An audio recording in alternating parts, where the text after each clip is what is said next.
What if I told you that fear, yes, fear, isn't your enemy, but your most powerful ally? That deep, uneasy feeling in your gut, the one you've often ignored, could be the very voice that saves your life. What if the most powerful tool you already have, your intuition, could protect you from unseen dangers and transform your entire approach to life and leadership? Imagine tapping into this inner guide to navigate not just fear, but every challenge with confidence and clarity. Welcome to the Leadership Code, your trusted space for personal growth, leadership mastery, and meaningful transformation. This is more than just another video. It's the start of a profound mindset shift that can change how you see yourself and the world around you. The Gift of Fear by Gavin De Becker reveals a timeless truth. Our intuition, our natural ability to sense and respond to danger, is a gift, a guide, and a foundation for safety and success. Through mastering this gift, you can navigate life's uncertainties with sharper insight, making decisions rooted in principle, awareness, and calm. Gavin De Becker isn't just an author. He's a global expert whose work has saved lives and reshaped how we think about personal security. His wisdom in this book remains deeply relevant today, especially in an era marked by distraction, burnout, and reactive living. The Gift of Fear teaches us how to slow down, trust ourselves, and take control amid chaos. Stick around for this complete chapter-by-chapter summary, and you'll gain practical tools to boost your productivity, strengthen your relationships, elevate your leadership, and deepen your personal growth. This knowledge isn't just inspiring, it's actionable, empowering you to live boldly and safely. And if you're serious about growing as a leader and a person, don't forget to subscribe to The Leadership Code. Every week, we bring you powerful book summaries and leadership lessons designed to help you lead, transform, and thrive. Hit that bell icon now so you never miss a moment of growth. Now, let's unlock the Gift of Fear together. Chapter 1. In the Presence of Danger.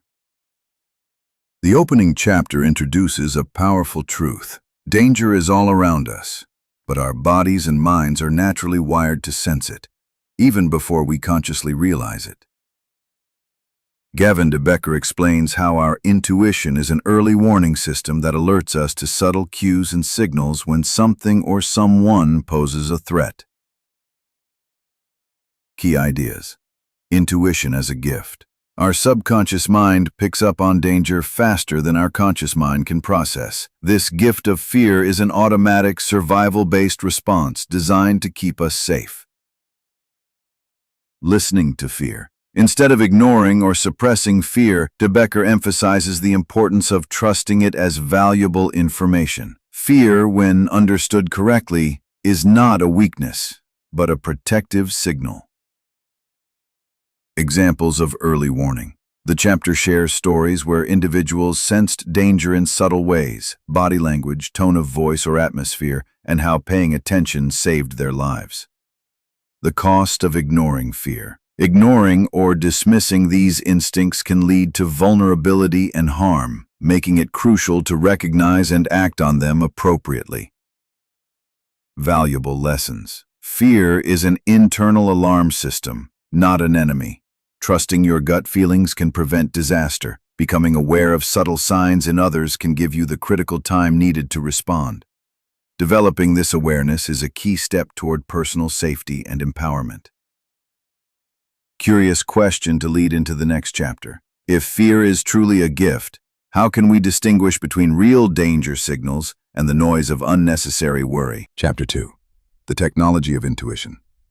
In this chapter, Gavin De Becker explores how intuition functions like an incredible, built-in technology designed to keep us safe.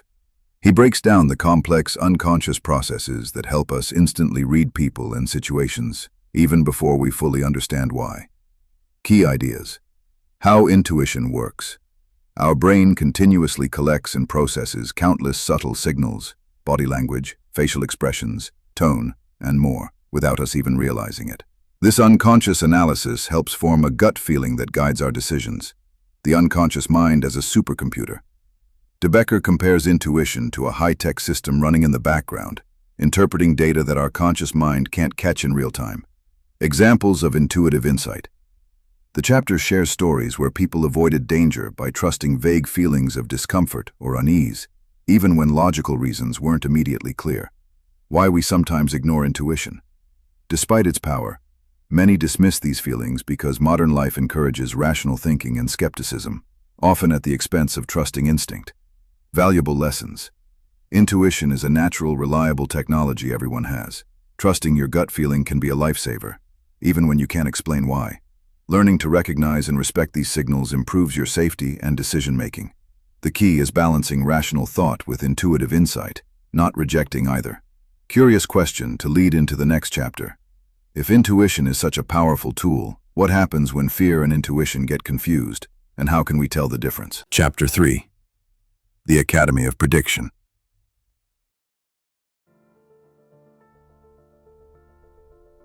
De Becker explains that violence and danger often follow predictable patterns. Skilled observers can anticipate threats by noticing warning signs like inconsistent stories, controlling behavior, or sudden changes in demeanor. The chapter shares real cases where early clues, ignored by many, were clearly spotted by those trained in prediction, allowing them to prevent harm or escape dangerous situations.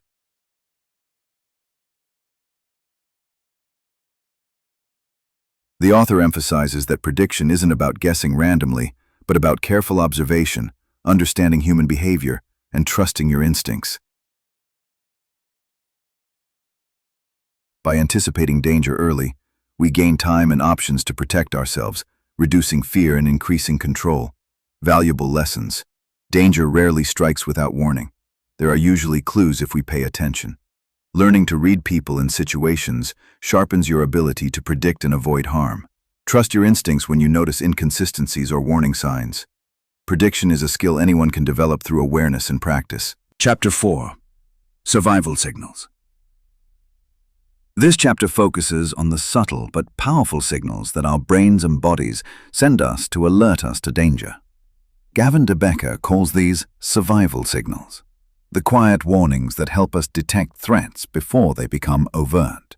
Key ideas. Types of survival signals. These include physical sensations like a tightening chest, a pit in the stomach, or a sudden sense of unease.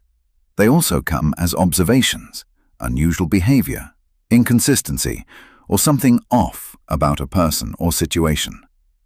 Examples of survival signals in action. The chapter shares stories of people who noticed tiny, almost invisible cues, like a forced smile, an overly aggressive tone, or a lingering stare, that later proved to be signs of real danger. Why we miss signals. Sometimes we ignore these signals because they're subtle, or because social norms pressure us to trust and be polite, even when something feels wrong. Trusting survival signals. De Becker stresses that paying attention to these early warnings can be life-saving. The signals are your body's way of protecting you, and learning to recognize and act on them is critical. Valuable lessons. Your body and mind send you important clues about safety. Learn to listen closely. Small, seemingly insignificant signals can indicate serious threats. It's better to trust your unease and investigate than to dismiss it. Awareness of survival signals builds confidence and control in risky situations. Curious question to lead into the next chapter. If survival signals are so vital, how can we sharpen our awareness to spot these early clues before danger escalates? Chapter 5. Imperfect Strangers. In this chapter, Gavin De Becker explores the reality that strangers, people we don't know, are often perceived as dangerous, but the truth is more complex. Many threats come not from perfect strangers, but from those who are imperfect, unpredictable, and flawed, challenging our instincts and assumptions. Key ideas. The myth of the perfect stranger. We often think danger comes from complete unknowns, but many violent acts involve people we know slightly or imperfectly. This complicates our ability to assess risk. Examples of imperfect strangers. The chapter shares stories where individuals trusted someone who seemed familiar or harmless, but whose inconsistent or troubling behavior signaled danger.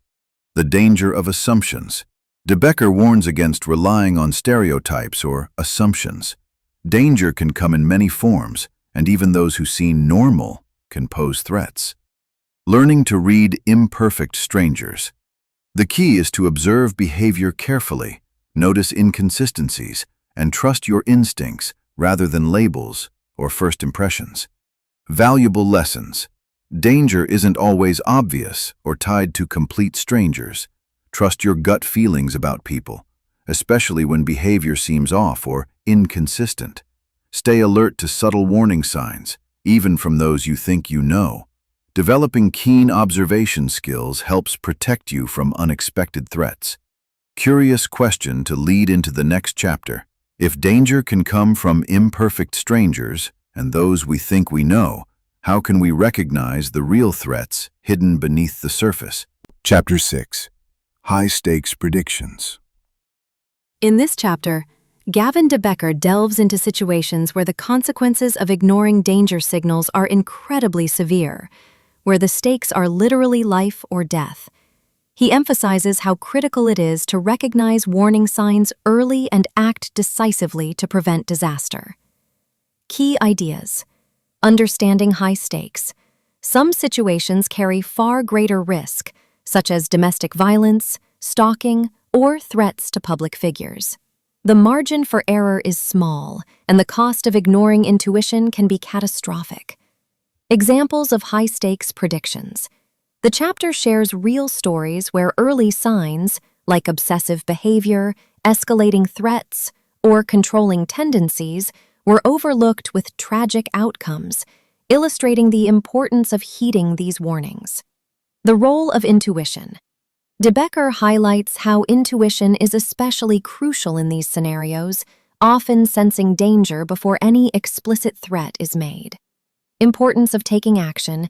Recognizing danger isn't enough. Prompt, firm action is necessary to protect yourself and others, whether that means setting boundaries, seeking help, or involving authorities.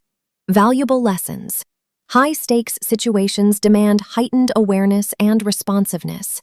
Early warning signs often precede serious violence. Don't ignore them. Trusting your intuition can give you precious time to act. Taking preventive steps early can save lives and prevent harm. Curious question to lead into the next chapter. If recognizing high-stakes danger is so vital, how do we differentiate between real threats and false alarms and avoid the pitfalls of both? Chapter 7. Promises to kill. Understanding threats. This chapter dives into the critical subject of threats, how to recognize them, what they mean, and why they should always be taken seriously. Gavin De Becker reveals that threats are rarely vague or empty. They often come with clear signs that can help us understand the seriousness of the danger. Key ideas. Understanding the nature of threats. Threats are not just words, they are promises of harm. De Becker stresses that any direct or implied threat should be treated as a real warning. Recognizing true threats. The chapter explains how threats can be subtle or overt, and how the context, tone, and behavior of the person making the threat matter greatly. Examples of threat assessment. Through real-life cases, the book shows how ignoring or downplaying threats often leads to tragedy, while careful assessment and action can prevent harm. The importance of trusting your instincts. When a threat feels credible, it usually is. Your intuition picks up on cues that help you gauge the risk accurately. Responding to threats. Taking threats seriously involves not only recognizing them, but also knowing when and how to seek help, protect yourself, and set firm boundaries. Valuable lessons. Threats are promises of violence, not idle talk. Always pay attention to context and behavior when assessing threats. Trust your gut feeling. Instinct often detects danger before reason can. Respond decisively to credible threats to keep yourself safe. Curious question to lead into the next chapter. If threats are promises of harm, how do we deal with people who refuse to let go? And how can persistence become both a danger and a tool? Chapter 8. Persistence. Dealing with people who refuse to let go. What have the H is, it requires balance and using emotional intelligence to use. Persistence is about joy, but about consistent over time, then you care. Sometimes, the chapter emphasizes recognizing when persistence can break down barriers and when it risks escalating conflict. In-time bounting examples of persistence.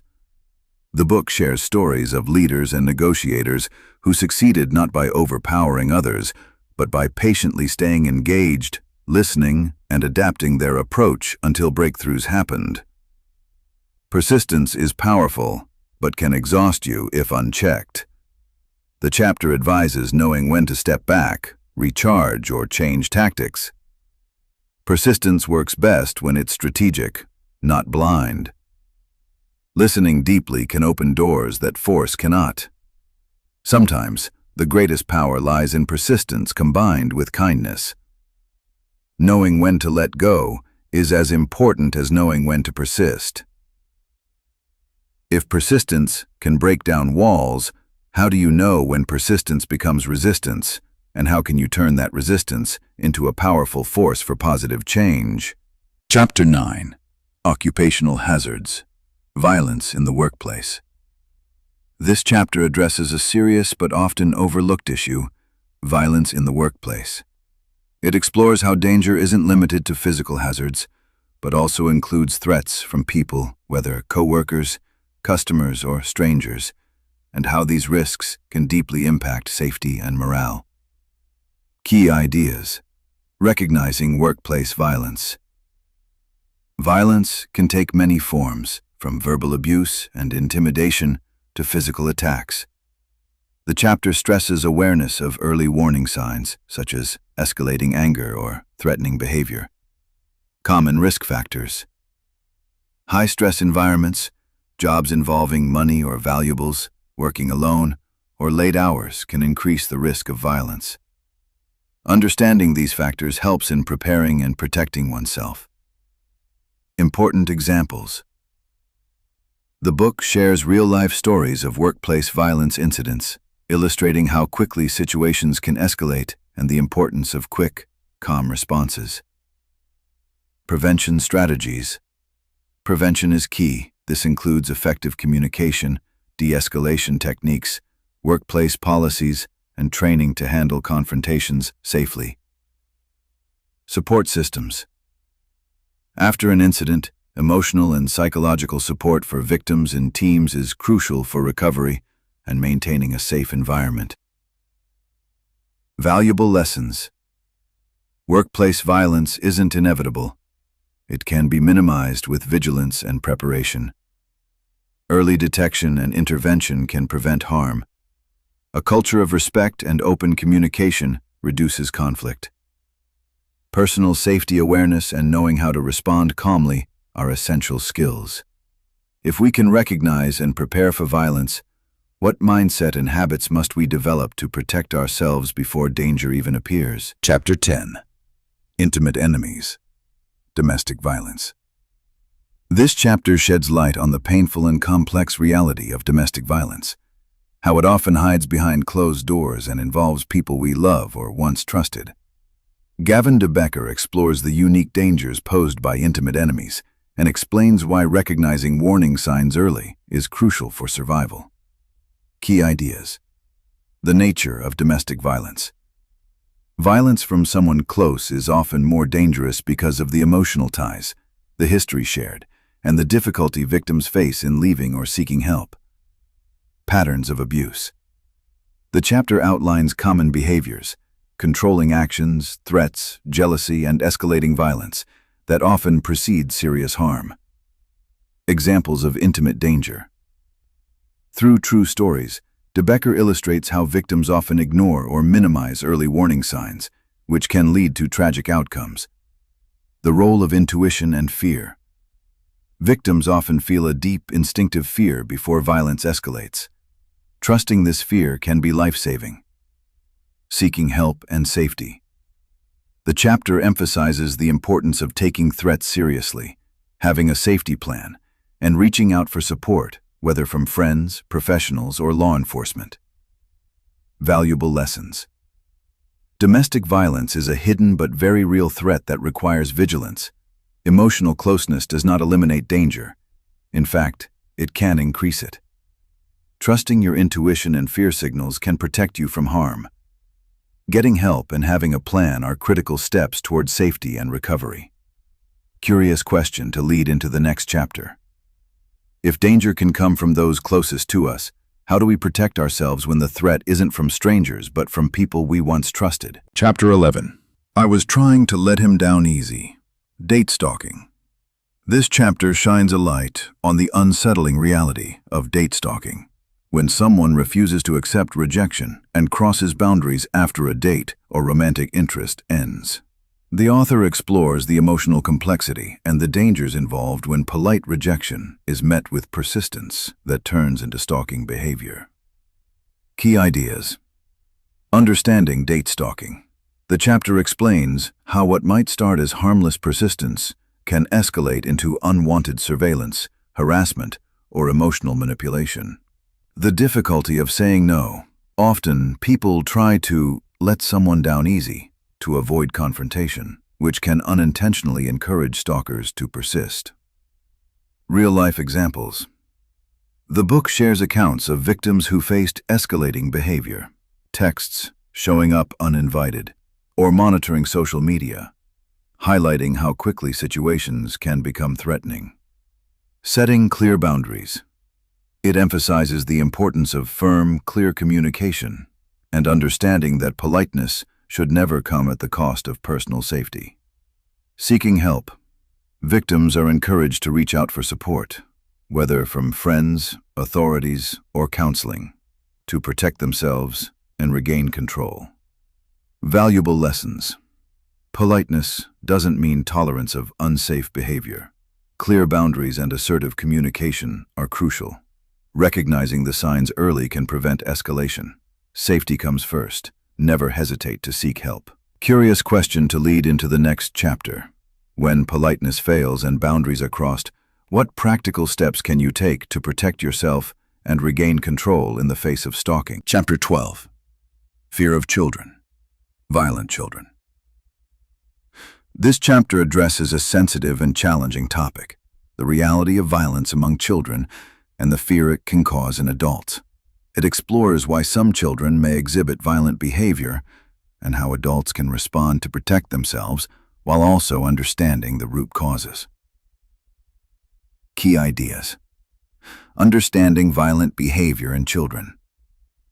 The chapter explains that violent actions in children often stem from deeper issues, such as trauma, neglect, or environmental influences, rather than inherent malice. Recognizing warning signs. Signs like frequent aggression, threats, or destruction of property signal that a child may be struggling and potentially dangerous. Examples and stories. Real-life incidents show how quickly situations with violent children can escalate, emphasizing the need for vigilance and calm intervention. Balancing fear and compassion.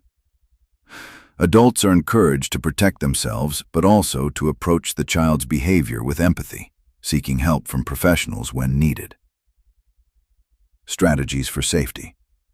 The chapter offers practical advice on setting boundaries, maintaining control of the environment, and knowing when to involve authorities or support services. Valuable lessons. Violent behavior in children is often a cry for help, not just aggression. Early recognition and intervention can prevent harm. Protecting yourself doesn't mean ignoring the child's needs. Professional support and communication are key to managing these difficult situations. Curious question to lead into the next chapter. If fear and violence can exist even among children, how can we better prepare ourselves to handle unexpected dangers from anyone, anywhere? Chapter 13. Better to be wanted by the police than not to be wanted at all. Attacks against public figures. This chapter explores the unique dangers faced by public figures who become targets of attacks, threats, or violence simply because of their visibility and influence. It highlights how being wanted by authorities or potential attackers is a reality for many in the public eye. Key ideas. Visibility as risk. Public figures naturally attract attention, not all of it positive. The chapter explains how fame or position can make someone a target for aggression, stalking, or violent acts. Examples of attacks. Real incidents show how quickly situations can escalate when attackers fixate on a public figure, emphasizing the importance of awareness and preparation. Security measures. The chapter details the importance of professional security, strategic planning, and maintaining a low profile when necessary to reduce risk. Psychological impact. It also discusses the mental and emotional toll of being under constant threat, and how public figures manage fear and maintain resilience. Collaboration with authorities. Working closely with law enforcement and understanding legal protections can help mitigate danger. Valuable lessons. Visibility can bring risk, so preparation is essential. Taking threats seriously and having security plans saves lives. Mental strength is as important as physical protection. Support systems and law enforcement partnerships are crucial. Curious question to lead into the next chapter. When public figures face constant threats, what personal habits and mindset shifts help them stay safe and in control despite the danger? Chapter 14. Extreme hazards. This chapter tackles the most severe and unpredictable dangers people can face, those that push survival skills and mental toughness to the limit. It emphasizes how extreme hazards, whether natural disasters, violent encounters, or life-threatening emergencies, require heightened awareness and quick, decisive action. Key ideas. Understanding extreme hazards. These are rare but intense situations where ordinary safety measures might not suffice. Think natural disasters like earthquakes or violent attacks with no warning. Examples of extreme hazards. The chapter shares gripping real-life stories of people caught in sudden catastrophes who survived by staying calm, improvising, and using every bit of training and instinct. Mental resilience. It highlights how mental toughness, staying focused, controlling fear, and making smart decisions under pressure is often the difference between life and death. Preparation and adaptability. Being prepared for the unexpected, having a plan, and adapting quickly to changing conditions are critical to surviving extreme hazards. Lessons from survivors. The chapter draws lessons from survivors about the importance of staying alert, conserving energy, and never giving up hope. Valuable lessons. Extreme hazards demand both physical readiness and strong mental resilience. Staying calm and focused can save your life. Preparation isn't just about gear, but mindset. Adaptability and quick thinking are your best tools when chaos strikes. Curious question to lead into the next chapter. If survival in extreme hazards depends so much on mindset, how can we train ourselves daily to build the mental strength needed before disaster ever strikes? Chapter 15. The Gift of Fear. In this powerful final chapter, the book reveals the essential habit of self-renewal. The ongoing investment in your physical, mental, emotional, and spiritual well-being. It stresses that true strength and resilience come not just from external success, but from consistently nurturing yourself from the inside out. core principles. Holistic well-being. Self-renewal means caring for every part of yourself. Physical health through exercise and rest, mental clarity by continuous learning and reflection, emotional balance through healthy relationships, and spiritual connection by finding meaning and purpose. The power of rest and recharge. The chapter illustrates with examples how even the strongest leaders and survivors need to pause, recover, and renew to perform at their best. Listening to intuition. Aligning with the book's broader theme, self-renewal also includes trusting your instincts, the gift of fear that signals danger and guides wise decisions. Sustainable success. Without self-renewal, persistence and vigilance lead to burnout. The chapter encourages adopting daily practices that replenish your energy and sharpen your awareness. Real-life applications. Take regular breaks during your workday to clear your mind and reduce stress. Engage in physical activities you enjoy to boost your energy and mood. Practice mindfulness or meditation to enhance emotional resilience. Reflect daily on your goals and values to stay spiritually connected and motivated. Actionable steps to begin today. Schedule a 10-minute daily pause to breathe deeply and check in with yourself. Commit to a simple physical activity routine that fits your lifestyle. Journal one positive thought or lesson learned each day. Set clear boundaries to protect your time for rest and renewal.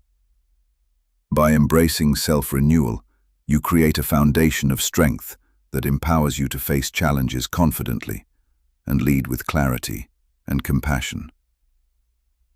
Call to action. Thanks for listening. If you found value in this audiobook summary, please consider subscribing to the Leadership Code. We deliver powerful book summaries, timeless leadership insights, and life-changing discussions designed to help you become the person and leader you're destined to be. Hit that subscribe button now and join us on the journey of continuous growth and transformation.